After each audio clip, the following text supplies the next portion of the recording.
Welcome back to McEwen Musings, a podcast where I invite friends to discuss and process what's on my mind, such as politics, religion, life, and literature.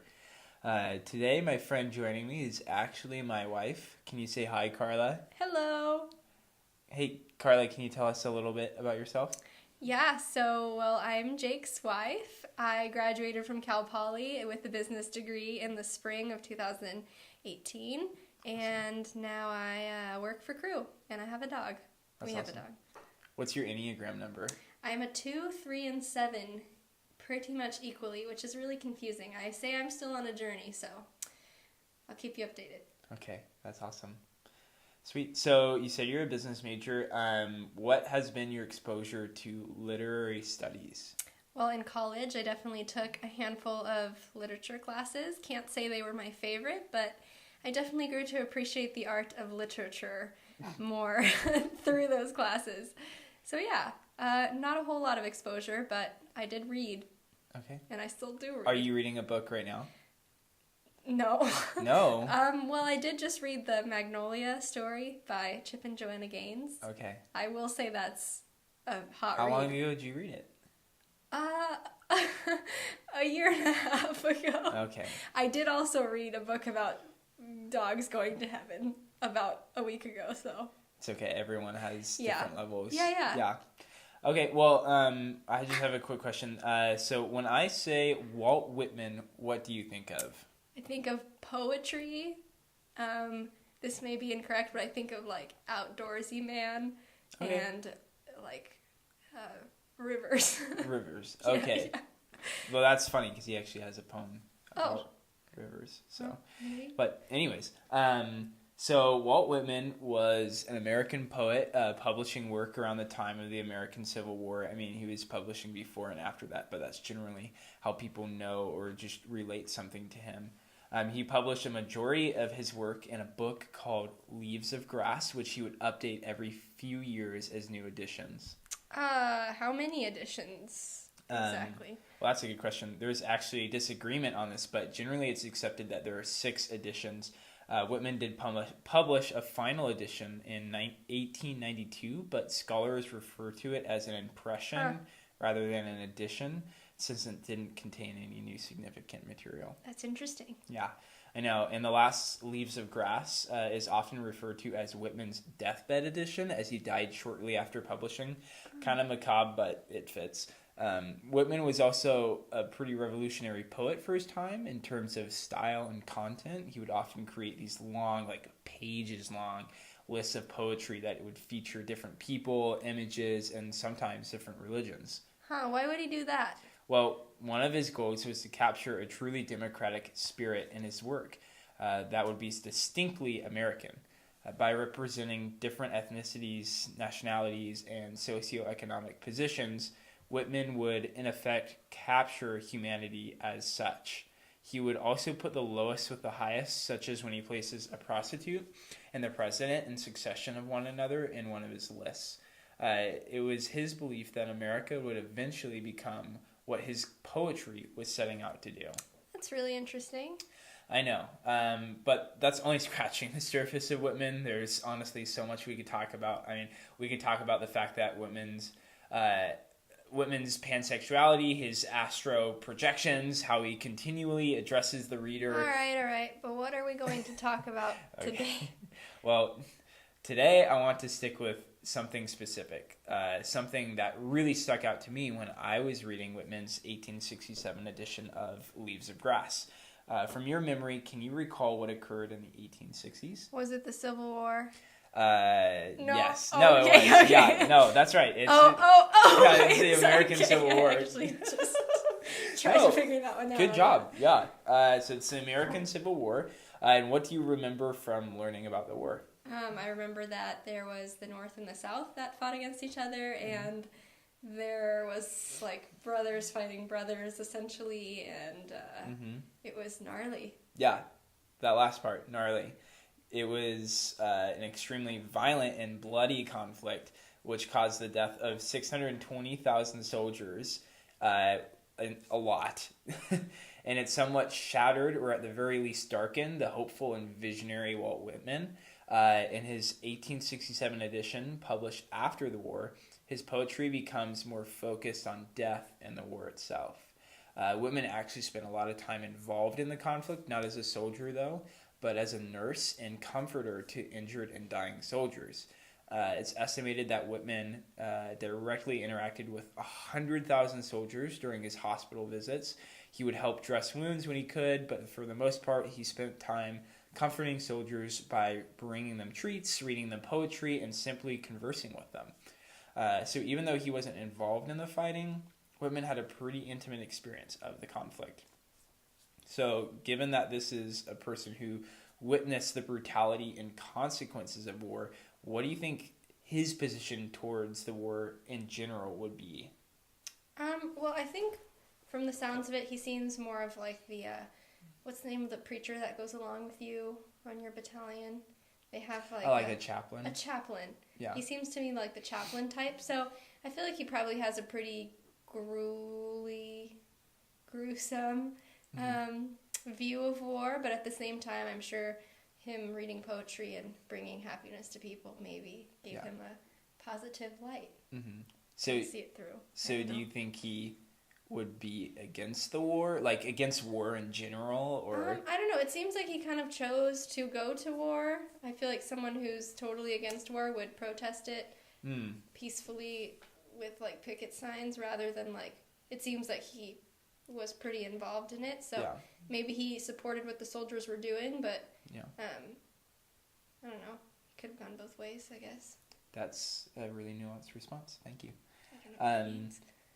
Nuance? You don't know what nuance means? It means you look at a side from different points of view. I would say I'm a very nuanced person. That's true.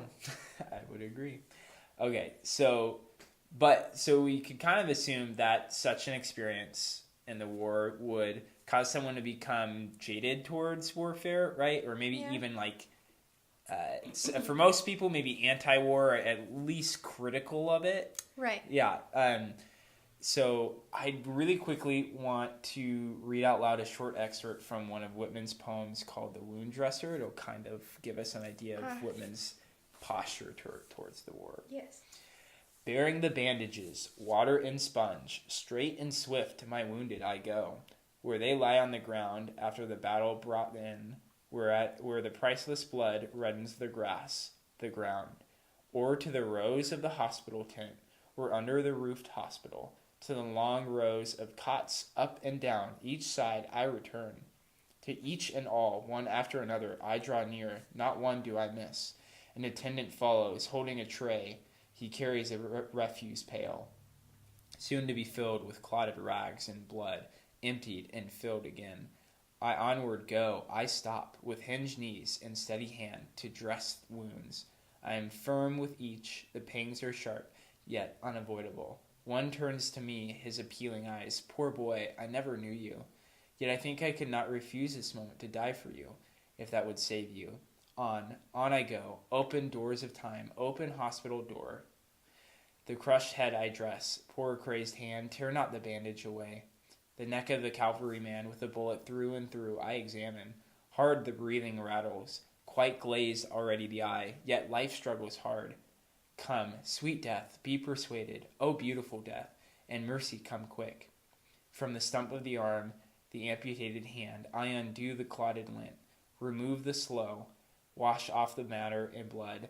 Back on his pillow the soldier bends with curved neck and side-falling head. His eyes are closed, his face is pale. He dares not look on the bloody stump, and has not yet looked on it. So, what's your impression of this poem? It's pretty intense and dark, and I feel like just a real example of war wounds, you know? Mm-hmm. Like, they're going to be grisly and rough, and he seems like this is, he like journaled, you know? That's his way of processing his pain and his emotion was through poetry. Mm-hmm. And I feel like if I lost an arm, I probably wouldn't want to look at it either. Yeah. So. That's a good point. Captures it pretty well. So if you're Walt Whitman and you're publishing this poem, what is the effect you're hoping it'll have on your reader? I guess empathy, sadness, a sense of like, dang, that sucks. Yeah. Really bad. Like showing the horrors of war, the reality of war. Yes. Yeah. That would be what I would say. Would you say that this seems anti-war or just maybe more critical of war? I think like when I see war movies, I see a lot of like the gruesome part, but then I also feel like that just goes in hand with like the, yeah, look at us, we're fighting in a war. I feel like it's definitely not glorifying war. Okay. So it doesn't look like it's, yeah. Okay. Does that make sense? Yeah, no, that makes sense. Okay, okay, cool. So there's another excerpt I want to read. This is from the poem Drum Taps. So it starts with, first, O songs for a prelude, lightly strike on the stretched tympanum, pride and joy in my city, how she led the rest to arms, how she gave the cue, how at once with lithe limbs unwaiting a moment, she sprang, O superb, O Manhattan, my own, my peerless, O strongest you in the hour of danger, in crisis, O truer than steel. How you sprang, how you threw off the costumes of peace with indifferent hand, how your soft opera music changed, and the drum and fife were heard in their stead, how you led to the war that shall serve for our prelude, song of soldiers, how Manhattan drum taps led, armed regiments arrive every day, pass through the city and embark from the wharves. How good they look as they tramp down to the river, sweaty with their guns on their shoulders. How I love them, how I could hug them, with their brown faces and their clothes and knapsacks covered with dust. The blood of the city up, armed, armed, the cry everywhere. And you, lady of ships, you, Manhattan, old matron of the city, this proud, friendly, turbulent city, often in peace and wealth you were pensive, or covertly frowned amid all your children. But now you smile with joy, exulting old Manhattan. Okay, could you give me your impression of this excerpt? I feel like this is like that rah, yeah, like, we're going, like, you did it, like, woohoo, we're a nation together, unified, or, well, technically not a nation unified, but, sure. You know, a part of a nation unified together for, like, the same cause. And I feel like that's kind of what I was saying earlier. Like, I feel like even in that gruesome, grisly poem, he kind of hinted, it's part of the overarching story of war. There's the bad parts, and there's also the exciting, like, camaraderie kind of parts where you're able to get behind, like, you're all on the same team, kind of. Yeah. I definitely agree. And I really like how you said it's this overarching story, right? Yeah. You mentioned that. Okay, that's awesome. Because I think that's kind of where I'm headed with this discussion and what I wanted to show to you. But at least for what we can see is that Whitman's feelings on the war, or at least how he represents the war in his poetry, are a little more nuanced, right? Which, of course, brings me to the actual topic of discussion. Yeah, took you long enough. Okay, well, I know, I'm sorry. I just had to preface it. But anyways, I think that the content and the way Whitman arranges his war poems in the 1867 edition creates a subtle story structure. So kind of, you had mentioned, it's like an overarching story. Well, I think there's an actual structure to the way he writes and places his poems. So the Wound Dresser, the poem you read that we read a short excerpt from, is about a war veteran recalling his experience of the conflict. And there's plenty of evidence to believe that this veteran is Whitman himself, but that's just a cool side note, because this is a veteran who is, like, you know, he's nursing people and stuff. I believe that the story structure in The Wound Dresser parallels the story structure Whitman creates through his war poems in the 1867 edition. Both narratives take the reader through the initial excitement and fervor of the war, only to later express the horrors and losses of the conflict. Through this narrative, Whitman invites his readers to experience a cathartic journey in an attempt to heal the wounds left over by the conflict. Whitman asks his contemporary readers to tear not the bandage away, and said he invites them to heal under the bandage of his story. Okay, yeah, that's interesting. So, how can someone tell a story through multiple different poems and make it cohesive if they were written at different times? Well, I'll get into that, and I'll get into the how in a second, but there's some scholars, when analyzing the structure of Whitman's deathbed edition, they talk about a thematic story that runs through the entire edition. Critic R.W. French, in her commentary, states that Leaves of Grass takes its readers through the course of a human life, starting with poems largely youthful in their passions, then later moving from personal experience to public, as Whitman explores the perceptions of human experience, and then transitioning to poems expressing mature awareness of loss, poems imbued with the inherent sadness of humanity. So in the world of Whitman, telling a story through many different poems is no way out of the question, and certainly scholars have seen evidence for this. Well, that's a good point, but how does he do it? What does the structure look like? Well, without getting into too much detail, the structure is found within a specific section of the 1867 edition, between the last two Leaves of Grass clusters.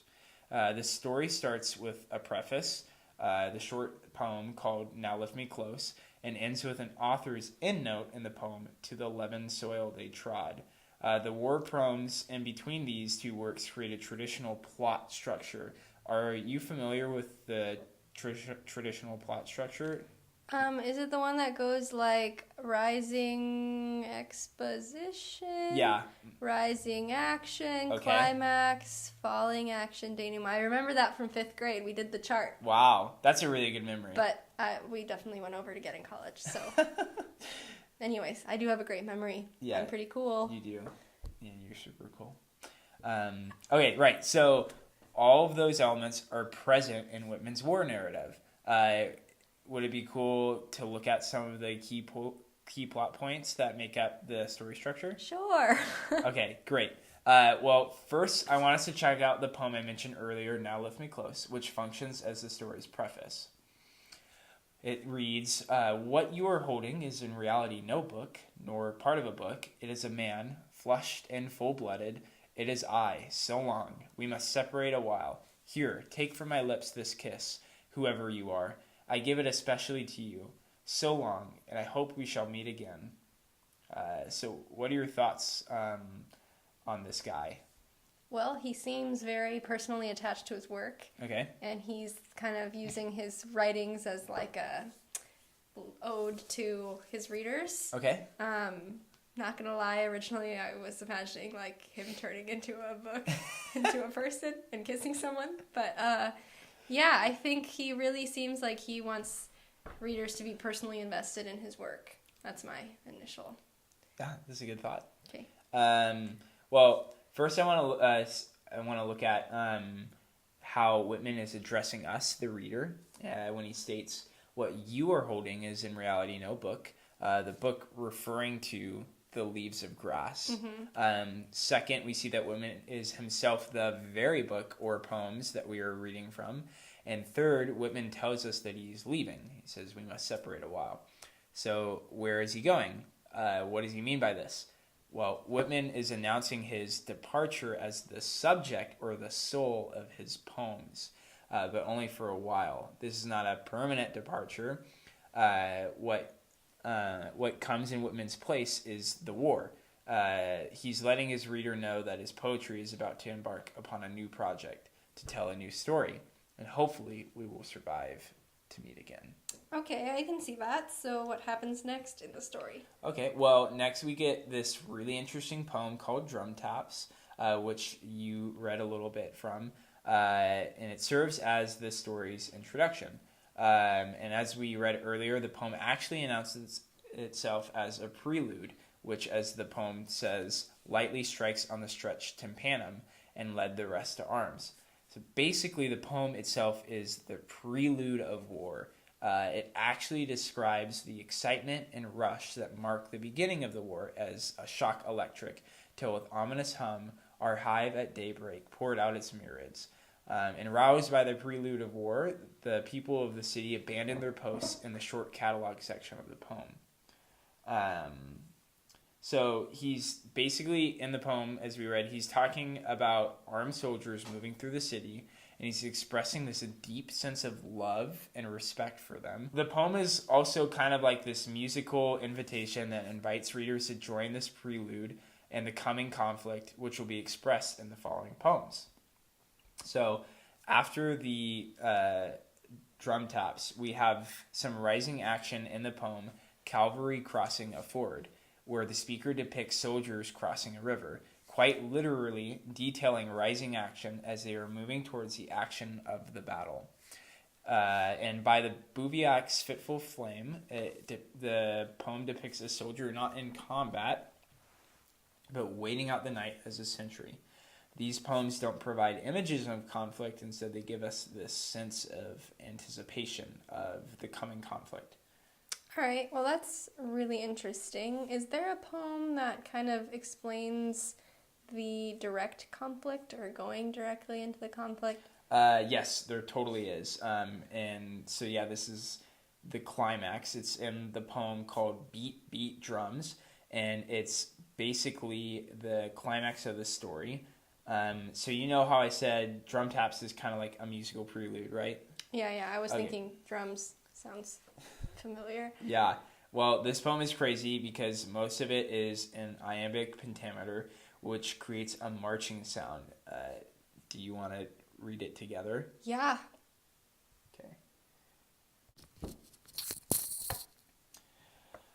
Okay, so you see this line that says beat, beat, drums? Yeah. Okay, can you read it like this?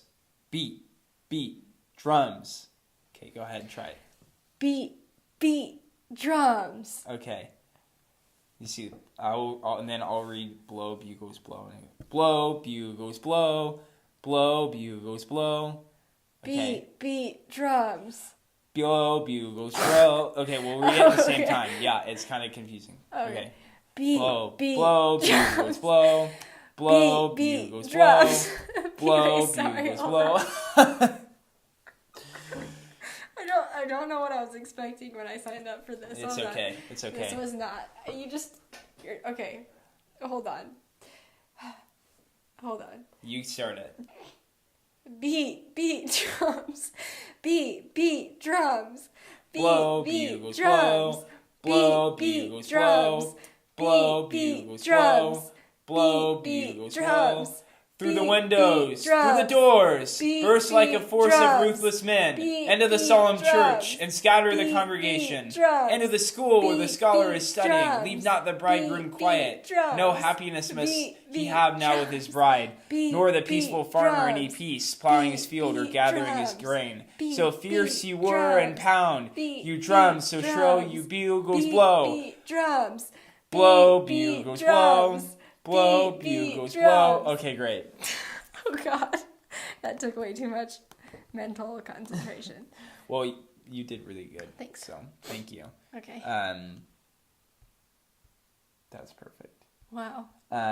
Okay, so while we were doing that, you feel like this onward marching feeling, right? Yeah, definitely. Okay. I felt like I should be doing something other than sitting. Yes, you should be moving. Yeah. It's almost as if you can't stop or negotiate with the sounds of the bugle and the drum. No. Yeah.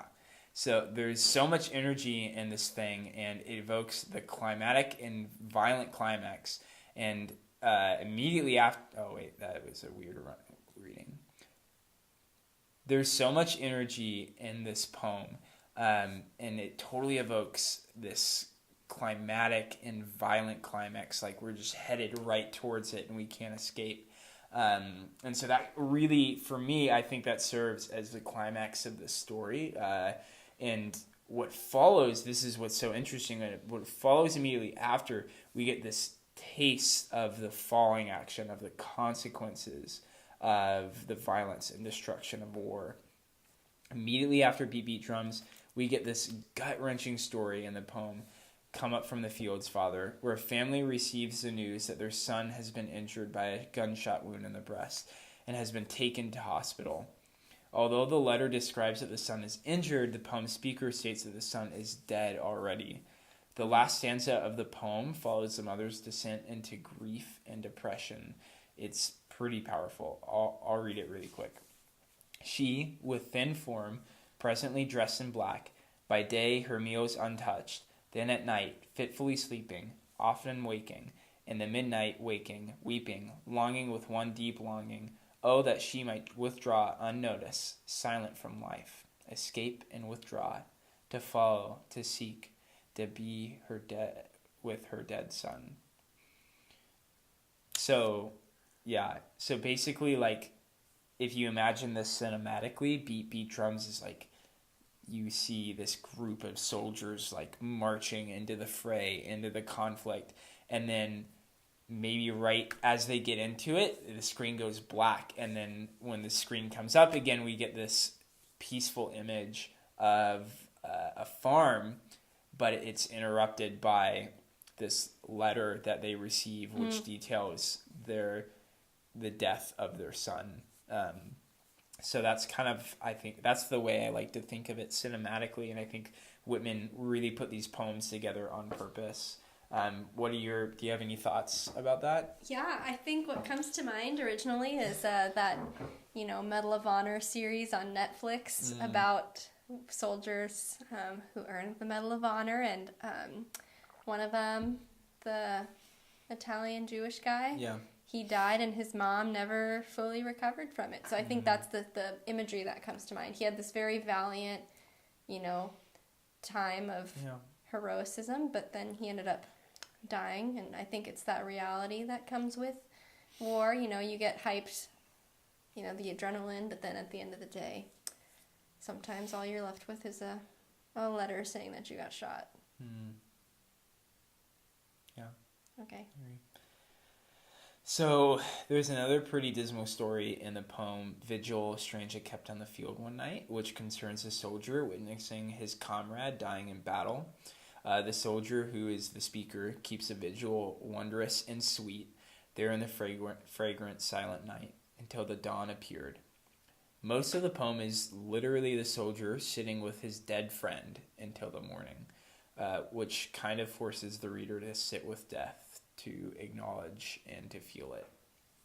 I know I'm bringing up this show a lot, but I think it really paints a vivid imagery of just kind of what that would be like, and one of the guys got shot, and I think it's really hard. A lot of people don't like to sit with things that are uncomfortable, and I think especially things that aren't directly related to us, and I think with war it seems very far away, but I think it's just kind of something that brings the reality of these people every day and makes it a little bit more tangible for us to read and understand. Yeah, that's a really good point. And remember how I said earlier that it's a cathartic war story, right? Yeah, what did cathartic mean one more time? Yeah, so catharsis is this, basically it's this like purging of feelings and emotions. Yes. A catharsis. Got it. And like you watch a really good movie and then you leave the theater like crying, right? And then afterwards you feel peace, right? Because all the emotions have gone out. Maybe it dislodged something that was like mentally or emotionally was like posing a barrier to you, but it like helped you process what you were doing. I see. So this is a tool. Yeah, basically. So how you were talking about how it really allows people to like process these things. I think that's what Whitman is trying to do here, especially in Vigil, Stranger Kept on the Field One Night. It's like I said, it's literally forcing the reader to sit with death and to acknowledge it and to feel it. And so, I think we can see Whitman playing with this idea of catharsis for his readers. So after these sets of poems, we get into the denouement of the narrative, which gives us some of the lingering consequences of the post-war world. In the veteran's vision, Whitman gives us a glimpse into the mind of an ex-soldier who, away from the conflict, experiences an intense vision of his own experiences of the war, which includes all the sounds and even smells. So basically, this is an experience of post-traumatic stress disorder, which is one of the deadly leftovers of warfare. There's another poem called As Toilsome I Wandered Virginia's Woods, where the speaker comes across a random soldier's grave in the forest, which points to this idea that even though the war is over, the effects of the conflict can be found anywhere. In the rather depressing Hymn of Dead Soldiers, the speaker implores the spirits of the dead to be his companions once again. But there's actually a redemptive end to Whitman's story. The last poem, aptly named Reconciliation, is basically about making amends with the enemy. Check out these lines. For my enemy is dead, a man divine as myself is dead. I look where he lies. I bend down and touch lightly with my lips the white face in the coffin.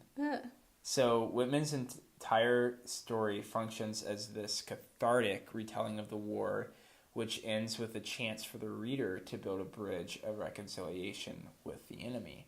And so how I mentioned, like, catharsis is like watching a movie and then walking out and feeling the sense of peace. Well, I think Whitman is attempting to do a similar thing with his poetry, but it's so that you could pursue peace with your brothers that you fought with.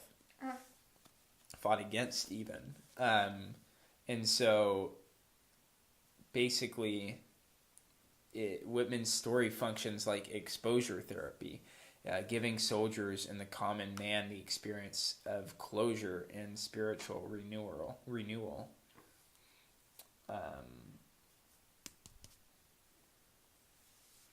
All right, well, that's cool and all, but I'm looking at the 1867 edition and I'm a little confused.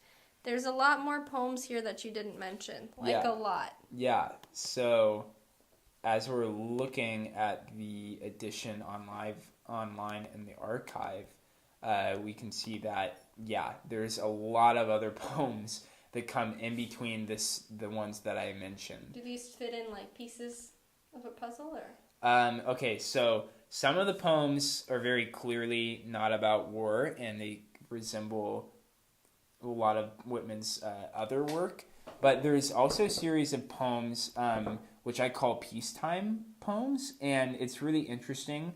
There's one that's called A Farm Picture, and I'll read it right now. It's like 3 lines, but it says, "Through the ample open door of the peaceful country barn, a sunlit pasture field with cattle and horses feeding." Oh. Yeah, and...